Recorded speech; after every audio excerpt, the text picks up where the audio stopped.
సీమాంతర ఉగ్రవాదాన్ని పెంచి పోషిస్తున్న పాకిస్తాన్ నడ్డి విరిచేసింది మోదీ సర్కార్. సింధు నదీ జలాల ఒప్పందాన్ని నిలిపివేస్తూ సంచలన నిర్ణయం తీసుకుంది.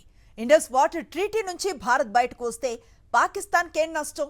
దాయాదికి ఎలాంటి సమస్య ఎదురవుతుంది? ఉగ్రదేశం ఎదుర్కొనే పర్యవసనాలు ఎలా ఉంటాయి? పహల్గాం ఉగ్రదాడి నేపథ్యంలో పాకిస్తాన్కు బిగ్ షాక్ ఇచ్చింది మోదీ సర్కార్. అదే సింధు జలాల ఒప్పందాన్ని సస్పెండ్ చేయడం. గతంలో పలు యుద్ధాలు, పుల్వామా టెర్రర్ అటాక్ సమయంలోనూ ఇండస్ వాటర్స్ ట్రీటీని భారత్ నిలుపుదల చేయలేదు. ఈ నీటిపైనే పాక్ ఆధారపడి ఉందని తెలిసి ఎన్ని సంఘర్షణలు జరిగినా దయతో ఒప్పందం కొనసాగించింది. ఈసారి మాత్రం సీరియస్ యాక్షన్ తీసుకుంది. కేవలం నీటి ఒప్పందమే కదా అనుకుంటే పొరపాటే. ఎందుకంటే ఈ నదుల జలాలు దాయాది దేశానికి జీవనాడులు. ఆ దేశంలో 23.7 కోట్ల మంది తాగునీటి అవసరాలకు ఈ జలాలపై ఆధారపడ్డారు. కరాచీ, లాహోర్, ముల్తాన్ నగరాలు నేరుగా ఈ నదుల నీటినే ప్రజలకు అందిస్తున్నాయి. ఇక పాకిస్తాన్ వ్యవసాయానికి వాడే నీటిలో 80% సింధు జలాల ఒప్పందం కింద లభించినవే. 16 లక్షల హెక్టార్లు సాగవుతుంటాయి.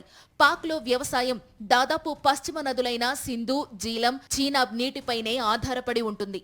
ముఖ్యంగా పంజాబ్ ప్రావిన్స్ కు ఈ నదులే వెన్నెముక. పాక్ గ్రామీణ ప్రాంతాల్లో 68% ప్రజలు వ్యవసాయంపైనే ఆధారపడ్డారు.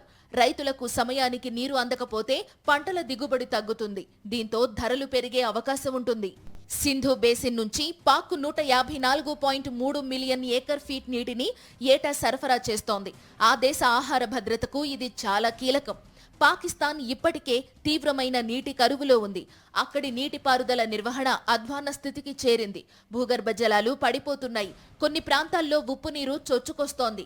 ఈ సమయంలో భారత్ సింధు జలాల ఒప్పందాన్ని సస్పెండ్ చేయడం ఆ దేశానికి చావుదెబ్బే. పాకిస్తాన్ విద్యుత్కు కీలకమైన మంగళ డ్యాంను జీలం నదిపై నిర్మించారు. ఆ దేశ విద్యుత్ ఉత్పత్తిలో 8% ఇక్కడి నుంచే జరుగుతుంది.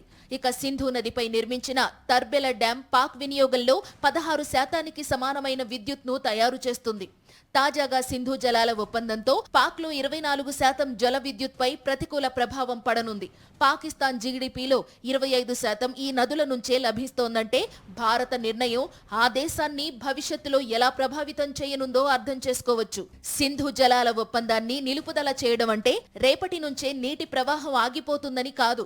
అలా చేయడం సాధ్యం కాదు. సింధు జలాలను నిల్వ చేయడానికి, మళ్లించడానికి తగిన వసతులు మన దగ్గర లేవు. ఇప్పటి వరకు ఉన్న ఒప్పందం కారణంగా సింధు, జీలం, చీనాబ్ నదుల ప్రవాహానికి ఆటంకం కలిగించే నిర్మాణాలు చేపట్టకూడదు. కాకపోతే తక్షణమే 5 నుంచి 10% ప్రవాహాన్ని మాత్రం తగ్గించగలదు.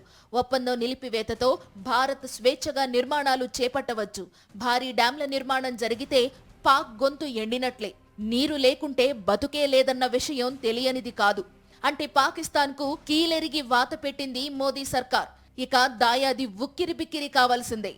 భారత్ నిర్ణయంపై స్పందించిన పాక్ సింధు జలాల ఒప్పందాన్ని నిలుపుదల చేయడాన్ని యుద్ధచర్యగా అభివర్ణించింది. ఇది అన్యాయమంటూ గగ్గోలు పెట్టింది. అంతేకాదు చట్టపరంగా సవాల్ చేస్తామని చెప్పుకొచ్చింది. అయితే ఈ విషయంలో పాక్ పెద్దగా చేయగలిగిందేమీ లేదు. మహా అయితే వరల్డ్ బ్యాంక్ లేదా ఐక్యరాజ్య సమితికి వెళ్లొచ్చు. అయితే Vienna convention on law of treaties లో ఆర్టికల్ 62 ప్రకారం పరిస్థితులు ఉంటే ఒప్పందం రద్దు చేసుకోవచ్చు.